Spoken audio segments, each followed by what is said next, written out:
اسے نبی نے اپنی زندگی میں مدینے سے باہر نکالا تھا. جب نبی چلتے تھے یہ نبی کے پیچھے نبی کی نقلیں اتارتا تھا، تمسخر اڑاتا تھا، مذاق کرتا تھا آمنہ کے لال کا. نبی نے اسے مدینے، نفرت تھی رسول کو ان سے، فرمایا نکالو انہیں مدینے سے، اور میرے بعد جو بھی آئے انہیں اور دور کریں. تیسری حکومت میں آ کے اچانک فیصلہ کیا ہوا، بجائے انہیں اور دور کرنے کے مروان کو مصر کا گورنر بنا دیا. یہ واقعات آپ کو سال ڈیڑھ سال آپ کتابیں پڑھے تو جو نکل رہے ہیں میں لمحوں میں دے رہا ہوں بغیر داد کی پرواہ کی. مروان کو گورنر بنا دیا گیا. مصر اس دور میں اسلام کا سب سے امیر صوبہ تھا. اسلام کو سب سے زیادہ ریونیو، سب سے زیادہ مال جو ہے یہ یہاں سے آتا تھا. بس اسی مال کے لالچ میں اسے وہاں گیا. جب وہاں گورنر بن گیا تو سب سے پہلا احتجاج کیا. ایک صحابی کے بیٹے ہیں، مجھے جان سے پیارے ہیں، میری شیعہ قوم کی آنکھ کے تارے ہیں، حضرت محمد بن ابی بکر.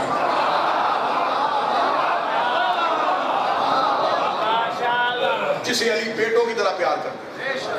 یہاں بھی میں اپنی قوم کو ایک طریق کے اس الجھن سے گزاروں کہ یہ علی سے پیار اس لیے کرتے تھے. جب رسول آخری حج پہ گئے، ان کی والدہ رسول کے ساتھ اس حج میں تھی. جب رسول نے پلانوں کا ممبر بنایا، اس بی بی نے خیمے میں ادھر محمد بن ابی بکر کی ولادت ہوئی، ادھر علی کا اعلان ہو گیا. جس نے دنیا میں آتے ہی ماں کی گود میں علی کے ہاتھ میں بیعت کی تھی، اس نے علی کی پھر بیعت نہیں توڑی. اور ہم جان سے زیادہ ان سے پیار کرتے ہیں، ہماری جانیں قربان اس صحابی. انہوں نے احتجاج کیا. انہوں نے کہا ہمارا احتجاج ہے کہ مروان کو معزول کیا جائے. حکم علی تھا. محمد بن ابی بکر علی کے لشکر کے بہترین سپاہی تھے. اسی وجہ سے فوراً کہہ دیا کہ ٹھیک ہے. فوراً ایک لیٹر لکھا گیا، ایک خط لکھا گیا جس میں محمد بن ابی بکر کے حوالے خط کیا کہ ہم مروان کو اس عہدے سے معزول کرتے ہیں اور اس کی جگہ محمد بن ابی بکر کو مصر کا نیا گورنر نافذ کرتے ہیں. اور محمد بن ابی بکر کے حوالے یہ خط کر دیا کہ آپ جائیں. آپ نے پیغام دیا ٹھیک ہے، اگر علی کا حکم ہے تو ہم اسے ہٹا دیتے ہیں. اب دیکھیں سازشیں کیا تھیں. بور تو نہیں ہو رہے آپ؟ ذہنوں پہ بوجھ تو نہیں بن رہا؟ سازش کیا تیار ہو رہی تھی کہ دیکھیں ہم تو علی سے پیار کرتے ہیں، علی جو کہتے ہیں ہم کر دیتے ہیں. علی نے کہا کہ یہ گورنر ٹھیک نہیں، ہم نے ہٹا دیا. علی نے کہا محمد بن ابی بکر کو لگاؤ، ہم نے لگا دیا. محمد بن ابی بکر خط لے کے مولا علی کے گھر آ گئے. فرمایا مولا انہوں نے اسے فوراً معزول کر دیا ہے اور مجھے اس کی جگہ پہ تعینات کر دیا ہے. مولا مسکرائے، مسکرا کے کہا کہ محمد اکیلا نہ جانا، ساتھ چند سپاہی لے کے جانا اور رات کو سفر نہ کرنا. علی کے نوکروں کے سامنے علی کا جو بھی فیصلہ ہوتا تھا اس کے سامنے کیوں، کیا، کیسے نہیں ہوتا. محمد بن بکر نے قدموں پہ ہاتھ رکھ کے بادشاہ کا سلام کیا. سپاہی ساتھ لیے. مدینہ سے بھی باہر نکلے ہی تھے یہ رات ہو گئی. ابھی مدینہ یوں نظر آ رہا تھا، مدینہ رات ہو گئی. حکم علی تھا کہ سفر نہیں کرنا. وہیں پہ خیمے لگا دیے گئے، وہیں پہ پڑا ہو گیا. محمد بن بکر مصلی پہ بیٹھ کے عبادت الہیہ میں مشغول تھے. یا گھوڑے کے ٹاپوں کی آواز کانوں میں پڑی. محمد بن بکر جلدی سے خیمے سے نکلے. خیمے سے نکل کے انہوں نے کہا کہ جلدی کرو، روشنی لے کے آؤ. روشنی کی تو دیکھا کہ دور ایک گھوڑا سوار ہے، گھوڑے کو تیز دوڑاتا ہوا جا. محمد بن ابی بکر نے اپنے نوکر سے کہا رکو، یہ بندہ کون ہو سکتا ہے؟ اگر اس نے سفر کرنا تھا تو یہ ہمارے قافلے میں کیوں نہیں آیا؟ وہاں مسافر اچانک نہیں نکلتے تھے، پتہ چلتا تھا کہ یہ کارواں جانے والا.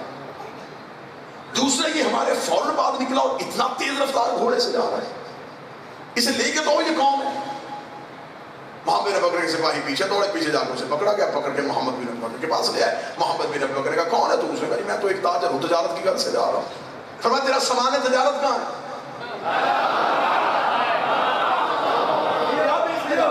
جی بیچنے نہیں جا رہا، کچھ درہم و دینار ہے وہ طے کرنے کے لیے جا رہا ہوں، واپس آ جاؤں. اس کی باتوں سے ہلکی سی کوئی بو آئی. چور کی چوری تو پکڑی جاتی. محمد بن بکر نے کہا نہیں، یہ جو بات کر رہا ہے نا یہ بار بار بات سے الجھ رہا ہے، اس کی جسمانی تلاشی دو. جسمانی تلاشی دی، کوئی چیز برآمد نہ ہوئی. اس کے گھوڑے کی گردن میں ایک مشکیزہ تھا. یہ مشکیزہ لے کے آؤ. مشکیزہ لائے. پانی بہاؤ، پانی بہاؤ. چیرو اس کو، چیرا. اندر سے شیشے کی بوتل نکلی. توڑو اسے، توڑا گیا. اندر سے ایک چمڑے کا خط نکلا. چراغ لے کے آؤ. چراغ لے کے محمد بن بکر نے خط پڑھا. خط میں لکھا تھا مروان علی کے کہنے کی وجہ سے میں محمد بن ابو بکر کو تیری طرف تیری معزولی کا خط دے کے بھیج رہا ہوں، اس کے پہنچنے سے پہلے ایک تیز رفتار گھوڑا سوار رستے میں کھڑا کر دے، چند سپاہی دے کے جو تجھ تک پہنچنے سے پہلے محمد کو قتل کر دے، اور تو اپنے آپ کو مصر کی گورنری سے معزول نہ کرنا، تو وہیں کا گورنر رہے گا، لیکن محمد کے پہنچنے سے پہلے یہ میرا قاصد تجھ تک پہنچے گا، رستے میں سپاہی کھڑے کر کے محمد کا قتل کروا دے۔ محمد بن ابو بکر نے جب یہ سازش پڑھی، یوں خط ہاتھ میں لے کے مدینے کی طرف منہ کیا، یا کان میں علی کی آواز آئی، رات کو سفر نہ کرنا۔ علی کے قدموں پہ آ گیا، علی کے قدموں پہ بڑی جلدی ختم کرو بھائی، تشریف فرمائے 15-20 منٹ مجھے لیٹ ممبر ملا، لیکن میں پھر بھی کوشش کروں گا کہ انہیں لیٹ نہ کروں گا، اپنے وقت پہ پڑھیں تاکہ افطار سے پہلے مجلس و بات ہماری تمام ہو جائے۔ محمد بن بکر اس قاصد کو لے کے علی کے پاس آ گئے، علی اس قاصد کو لے کے دربار میں چلے گئے، دربار میں جا کے علی نے ان سے پوچھا، انہوں نے صاف انکار کر دیا، یہ قاصد ہمارا نہیں ہے، لیکن جب علی کا دباؤ بڑھا، علی نے فرمایا مہر تمہاری ہے، یہ چمڑا دربار کا ہے، یہ قاصد دربار کا ہے، یہ خط تمہارا کیوں نہیں؟ پھر مان لیا گیا یہ خط ہم ہی نے لکھا ہے۔ علی نے فرمایا آج تک میں نے امت کو خاموش کیے رکھا تھا، لیکن تیری یہ سازش بے نقاب ہو چکی ہے، اسی سازش کی وجہ سے چند بلوائیوں نے ان پہ حملہ کر دیا، اور رات کی تاریکی میں یہ اپنے گھر کے اندر قتل ہو گئے۔ ان کے قتل ہونا تھا، یہ نبی کی ایک بیوی بصرہ میں بیٹھی ہوئی تھی، اسے خبر پہنچ گئی کہ ان کا قتل ہو گیا ہے۔ اب ایک شخص شام میں تھا، شام والا بصرے پہنچا، مل کے یہ مشورہ ہوا کہ حکومت بھی ہمارے ہاتھ میں واپس آ رہی ہے، علی کو اس حکومت سے دور رکھے، اس قتل کا خون کا بدلہ علی سے لے۔ اس چیز کے لیے انہیں تیار کیا گیا، انہیں تیار کر کے بصرہ سے روانہ کیا گیا۔ حباب کے مقام پہ کتے بھونکے، نبی کی حدیث انہیں یاد کروائی گئی کہ نبی نے کہا تھا کہ حباب کے کتے جس پہ بھونکیں گے وہ حق پہ نہیں ہو۔ وہاں پہ اسلام کی 40 جھوٹی گواہیاں ہوئی، 40 جھوٹی گواہیاں دینے کے بعد آخر انہیں ایک میدان میں کھڑا کر دیا گیا، میدان میں انہیں کھڑا کر دیا گیا، جس میدان میں جا کے کھڑا کیا گیا درمیان میں اس اونٹ کو کھڑا کیا گیا، اونٹ کے اوپر ایک خودج تھا، ایک اماری تھی، اماری کے اوپر انہیں بٹھایا گیا تھا، سامنے علی کا لشکر آ گیا۔ اس اونٹ کی وجہ سے اس جنگ کا نام پڑ گیا جنگ جمل، اونٹ والی جنگ۔ علی نے پہلے حسن کو بھیجا، مولا حسن نے آ کے کہا بابا کہہ رہے ہیں کہ ہم آپ کی عزت کرتے ہیں، ہم واپس چلے جائیں، ہم اسلام کے نام پہ ایسی قتل و غارت نہیں چاہتے۔ انہوں نے حسن کو واپس کیا، محمد بن ابو بکر کو بھیجا گیا، محمد بن ابو بکر کو بھی واپس بھیج دیا گیا۔ جب انہوں نے لشکر نے اسلام کے لشکر پہ یعنی کہ علی کے لشکر پہ حملہ کر دیا، اب دفاع پہ جنگ واجب ہو گئی تھی، علی نے اپنے لشکر کو تیار کر دیا۔ اب میدان جمل میں ایک منظر عجیب ہو گیا تھا کہ ان کے لشکر سے لوگ نکلتے تھے، اس اونٹ کی مہار چومتے تھے اور علی کی تلوار کے نیچے اپنی گردن کر لیتے تھے۔ علی نے اپنے نوکروں سے کہا کہ مجھے لگتا ہے جیسے سامری کے بچڑے کی پوجا ہونی شروع ہو گئی تھی، کہیں اس اونٹ کی پوجا نہ ہونی شروع ہو جائے، جب تک یہ اونٹ میدان میں کھڑا ہے تب تک حق کا اور جھوٹ کا فیصلہ نہیں ہوگا، ایسے کو اس اونٹ کو گراؤ۔ اتنا کہنا تھا کہ ذمہ داری مالک اشتر کے کاندھوں پہ آ گئی، مالک اشتر گھوڑے کے سیٹ پہ آئے، مالک اشتر نے تلوار کو ریام سے نکالا، مالک اشتر نے بھرپور حملہ کیا، لشکر کو کاٹتا ہوا، صفوں کو چیرتا ہوا، میمنے میسے کو پلٹتا ہوا اونٹ کے قریب آیا، مالک اشتر نے گھٹنا زمین پہ لگایا، پوری طاقت کے ساتھ مالک اشتر نے وار کیا، اونٹ کی پچھلی ٹانگ کٹ گئی، 3 ٹانگیں لیکن اونٹ کھڑا ہے۔ پھر مالک اشتر نے دوبارہ چکر لگایا، چکر لگانے کے بعد پھر اپنے پورے زور پوری طاقت کے ساتھ پھر گھٹنا زمین پہ لگ کے پھر مالک اشتر نے دوبارہ حملہ کیا، اس اونٹ کی دوسری ٹانگ کٹ گئی، 2 ٹانگیں اور اونٹ کھڑا ہے، پھر مالک اشتر پلٹ گیا، پھر پورا حملہ کیا، اونٹ کی 3 ٹانگیں کٹ گئی لیکن ایک ٹانگ پہ اونٹ کھڑا تھا۔ جب ایک ٹانگ پہ کھڑا ہوا اونٹ دیکھا تو اس کے لشکر والوں نے کہا اس کا مطلب اللہ ہمارے ساتھ ہے، حق ہمارے پاس ہے، اس کا مطلب ہے کہ اللہ ہمارے ساتھ ہے، اللہ ہمارا دفاع کر رہا ہے۔ مالک اشتر نے ٹیلے پہ بیٹھے ہوئے علی سے کہا یا علی یہ اونٹ کیوں نہیں گر رہا؟ علی خیمے سے باہر نکلے، علی نے ٹیلے پہ کھڑے ہوئے جا کے علی نے اونٹ کو دیکھا، علی نے کہا مالک اشتر لا حول ولا پڑھ کے حملہ کر، اونٹ نہیں کھڑا شیطان کھڑا، اونٹ نہیں کھڑا، شیطان کھڑا۔ مالک اشتر نے بھرپور طریقے سے پھر پچھلے پلٹوں سے بلدا اور مالک اشتر نے پھر چوتھا وار کیا، وار کا کرنا تھا، اونٹ کی آخری ٹانگ کٹی، آخری ٹانگ کا کٹنا تھا، ہودج زمین پہ آنے لگا۔ جب یہ اماری گرنے لگی لوگوں کا دل رک گئے، سانس رک گئے، توہین ہو رہی ہے۔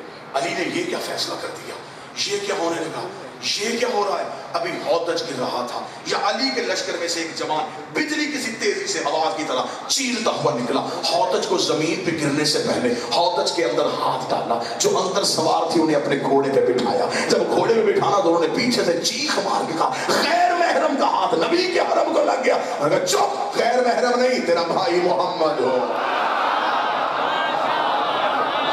تیرا بھائی محمد بن بکر اتنا جملہ کہنا تھا میں طریق کی سچائی آپ کے سامنے پڑھ لگا، جرت کے ساتھ، یقین کے ساتھ، اعتماد کے ساتھ طریق کا یہ باب آپ تک، آپ کی نسلوں تک پہنچانا چاہے۔ خلافت شروع کیا۔ آپ کے پاس جو خلیفہ ہے، اس سے خلیفہ کس نے بنایا؟ ابن خلدون سے شبلی نمانی، شبلی نمانی سے ڈاکٹر طاہر القادری، طاہر القادری سے لے کے سلیمان ندوی تک، سلیمان ندوی سے لے کے لال محفوظ کے عبدالعزیز تک، جس نے سیرت لکھی اس نے اپنی کتاب میں لکھا کہ نبی کے جانے کے بعد ثقیفہ بنی سعدہ میں مہاجرین اور انصار ایک دوسرے کے آمنے سامنے آ گئے۔ مہاجر کہتے تھے بارہ سامنے ہوگا، انصار کہتے تھے بارہ سامنے ہوگا، لڑائی چھڑ گئی۔ آخر ایک صحابی اٹھا، اس نے ایک بوڑھے صحابی کا ہاتھ پکڑا، ہاتھ پکڑ کے اس نے کہا نبی کے بعد یہ بزرگ بھی ہے، معتبر بھی ہے، رشتہ دار بھی ہے، میں بھی اس کی بیعت کرتا ہوں، تم بھی اس کی بیعت کرو، میں بھی اس کی بیعت کرتا ہوں، تم بھی اس کی بیعت کرو۔ یہاں سے سلسلہ خلافت شروع ہو گیا۔ اب ہم نے امامت والوں سے پوچھا تم نے جو نبی کے بعد علی کو امام مانا تم نے کہاں سے لیا؟ انہوں نے کہا یہ ہم نے نبی کے بعد نہیں لیا، نبی نے اپنے جانے سے پہلے خم قدیر ایک بنانوں کا ممبر بنایا تھا، وہاں پہ 1.25 لاکھ کے مجمع میں رسول نے 3 گھنٹے کا خطبہ دے کے علی کا ہاتھ بلند کر کے علی کی امامت کا اعلان کر دیا تھا۔ اب میرے سامنے 2 نظریات ہیں، ایک وہ ہے جنہوں نے خلیفہ بنایا نبی کے جانے کے بعد، ایک وہ ہے جنہوں نے نبی کے بعد نبی کی زندگی میں خلیفہ لے لیا، ایک وہ ہے جسے نبی نے بنانوں کے ممبر میں بنایا، ایک وہ ہے جسے ثقیفہ بنی سعدہ میں بنایا تھا۔ ایک ہاتھ نبی نے بلند کیا تھا، ایک ہاتھ صحابی نے بلند کیا تھا۔ سر پہ قرآن رکھ کے بتا کہ قرآن میں اطاعت نبی کی واجب ہے یا صحابی کی واجب؟ اطاعت کس کی واجب؟ اور جب حکومت تقسیم ہو گئی 3 دن تک علی اپنے گھر میں تجہیز و تکفین میں مشغول رہے۔ 30 دن علی ثقیفہ بنی سعدہ میں پہنچے۔ احتجاج طبرسی میں مولا علی کا خطبہ نکلا۔ مولا علی آئے، مولا علی نے آ کے ثقیفہ میں اپنے نیزے کو کاٹا، کاٹ کے علی نے فرمایا میں نے سنا ہے کہ تم نے حکومت بنا لی ہے۔ انہوں نے کہا ہاں یا علی آپ تجہیز و تکفین میں مشغول تھے، ہم نے انہیں وزیر بنا دیا ہے، انہیں امیر بنا دیا ہے۔ علی کے جملے نہ ہو میں کتاب سے نہ دکھاؤں میری صدا موت۔ علی نے فرمایا جسے تم نے بنایا ہے یا جتنے تم بیٹھ کے اکٹھے ہو کے نبی کا وارث چنتے رہے ہو، تم میں سے کسی نے میرے فیصلے کو ترجیح کیوں نہ دی؟ انہوں نے کہا اس لیے کہ ہم زیادہ تھے، یہاں جمہور تھا، آپ اکیلے تھے، لہٰذا ہم نے کہا کہ مسلمانوں کا اجماع ہے، ہم نے اجماع کو فضیلت دی۔ علی فرمایا تم کتنے تھے؟ انہوں نے کہا ہم زیادہ تھے۔ علی فرمایا جتنے بھی زیادہ تھے کیا تم میں سے کوئی کعبے میں آیا تھا؟ دکھ ہوتا مجھے تھا جب بندہ عقیدہ پڑھے اور پھر آگے سے لوگ چپ رہے۔ کیا تم میں سے کوئی کعبے میں آیا تھا؟ نہیں۔ کیا کسی نے رسول کی زبان چوسی ہو؟ کہ نہیں۔ کیا کوئی نبی کے ہاتھوں میں پھلا ہو؟ نہیں۔ کیا کسی نے ابو جہل کے چہرے میں تماچا مارا ہو؟ کہا نہیں۔ کسی نے دعوت ذوالعشیرہ میں کھڑے ہو کے نبی کی تائید کی ہو؟ نہیں۔ کسی نے نبی کو مکے میں نبی کو کافروں کے بچوں سے بچایا ہو؟ نہیں۔ کوئی خطرے کے بستر میں سویا ہو؟ نہیں۔ کوئی کل ایمان ہو؟ نہیں۔ کوئی یسوع الدین ہو؟ نہیں۔ کوئی قائد غلبہ جبرین ہو؟ نہیں۔ کوئی فاتح درین ہو؟ نہیں۔ کوئی نقطہ بائے بسم اللہ ہو؟ نہیں۔ کوئی استاد جبریل ہو؟ نہیں۔ کوئی ید اللہ ہو؟ نہیں۔ کوئی لسان اللہ ہو؟ نہیں۔ کوئی عین اللہ ہو؟ نہیں۔ کوئی قوت اللہ ہو؟ نہیں۔ کسی کے دروازے پہ فرشتہ درزی بن کے آیا ہو؟ نہیں۔ کسی کے دروازے پہ تارا کمی بن کے کھڑا ہوا ہو؟ نہیں۔ کوئی جبریل کا استاد ہو؟ کہا نہیں۔ کوئی معراج کے پردے میں بھولا ہو؟ کہا نہیں۔ کسی کی زہرا جیسی زوجہ ہو؟ کہا نہیں۔ کسی کا حسن جیسا بیٹا ہو؟ کہا نہیں۔ کسی کا حسین جیسا بیٹا ہو؟ کہا نہیں۔ مجھے عزت علی کی قسم علی نے آنکھوں میں آنکھیں ڈال کے کہا عرب کے جاہلوں مقابلہ علی سے کرتے ہو، میں نکاح سے، میرا باپ نکاح سے، میرا دادا نکاح سے، ہم نکاح والوں کے بیٹے ہیں، تم گناہ والوں کے بیٹے ہیں۔ ہم شجرہ طیبہ سے، تم شجرہ ملعونہ سے۔ اچھا علی آپ کو حکومت چاہیے تھی، آپ کو حکومت چاہیے تھی، مجھے حکومت کی کیا ضرورت؟ مجھے تو ولایت کی ضرورت بھی نہیں تھی، ولایت کو میری ضرورت۔ جملے پہ دلیل ہے، سوسہ بن سوہان نے خم قدیر پہ آ کے مولا حسن سے آ کہا تھا مولا مبارک ہو آپ کے بابا کو ولایت مل گئی۔ فرمایا مجھے مبارک نہ دے، ولایت کو مبارک دے کہ علی نے اسے قبول کر لیا۔ پہلی خلافت، علی خاموش۔ علی کہاں؟ علی گھر میں قرآن جمع کرے۔ تاریخ کی واقعوں سے گزار رہا ہوں میں آپ کو۔ علی کہاں؟ علی گھر میں قرآن جمع کرے۔ کوئی مورخ مجھے کتاب سے ثابت کرے کہ علی کوئی آیت لینے کسی کے گھر گیا ہو. ہر مورخ نے لکھا کہ علی گھر کے اندر رہے، قرآن جمع کرنے میں مشغول ہے. اس کا مطلب سارا قرآن تھا ہی علی کے گھر میں.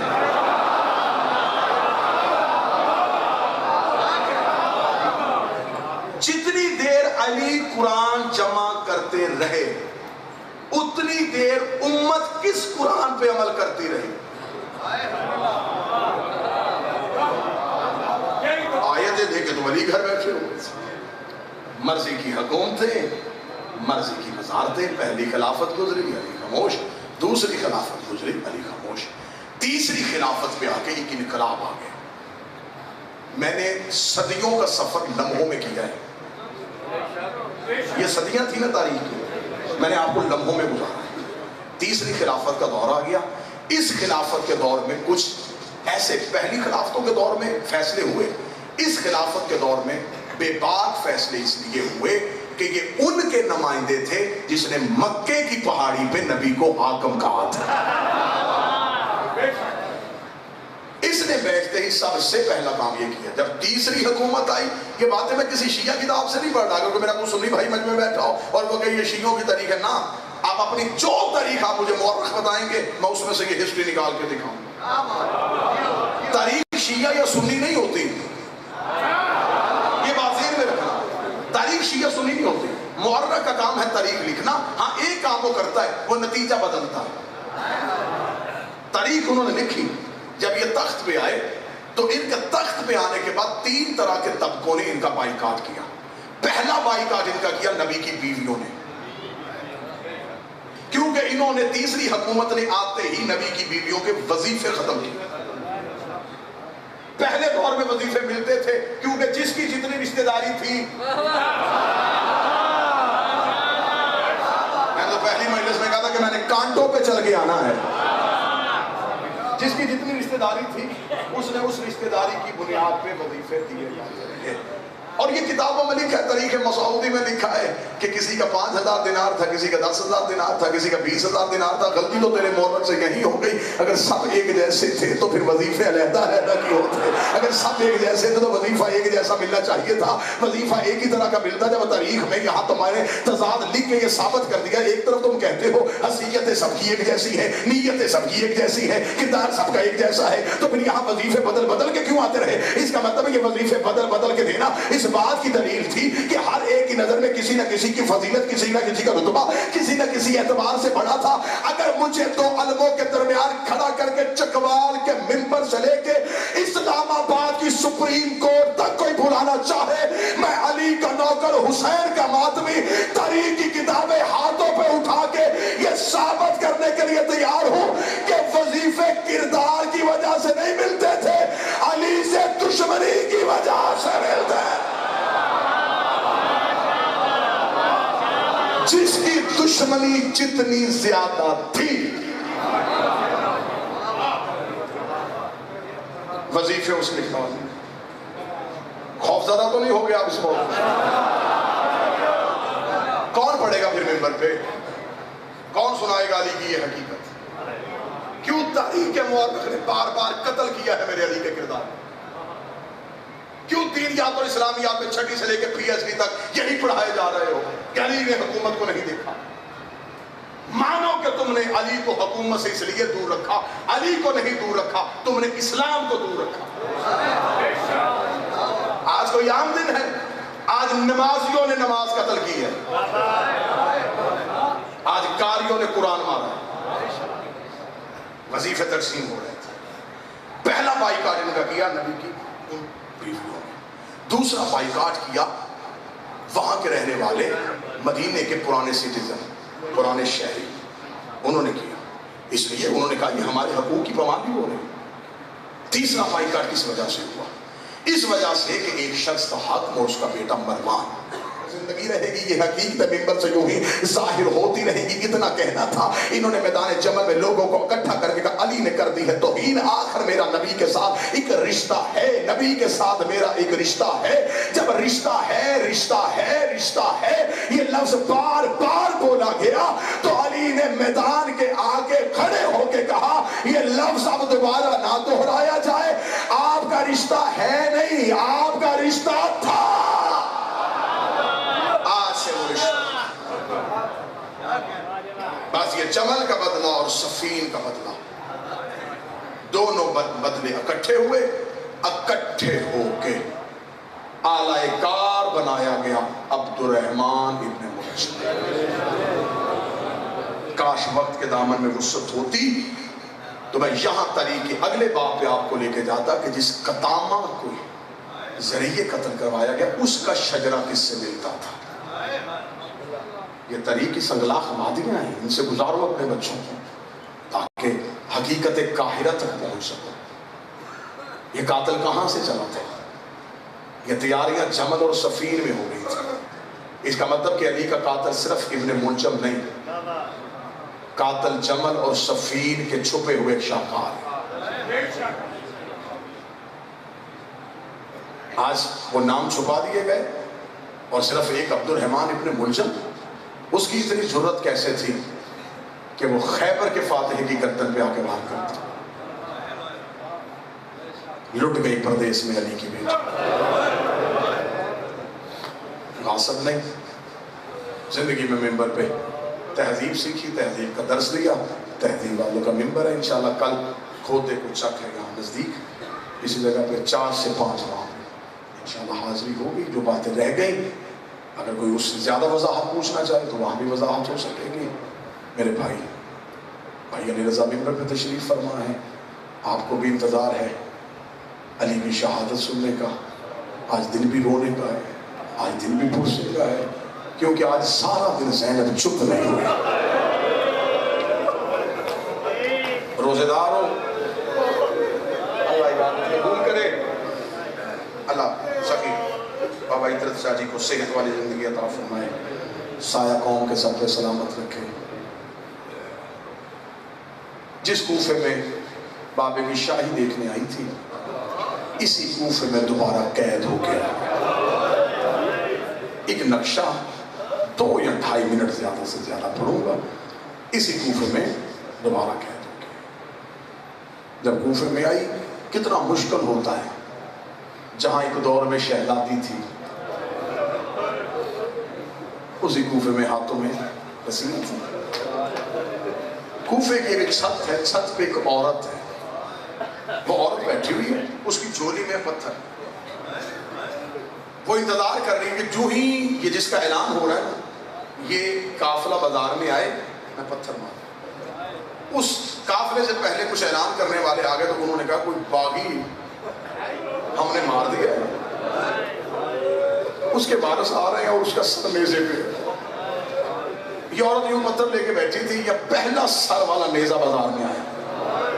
اس نے یوں سر کو دیکھا, اس سے پتھر زمین پہ گر گئے. رو کے کنی سے کہتی یہ کہتے تھے باغی مارا گیا ہے, اس کے ماتھے پہ تو سجدے کا نشان.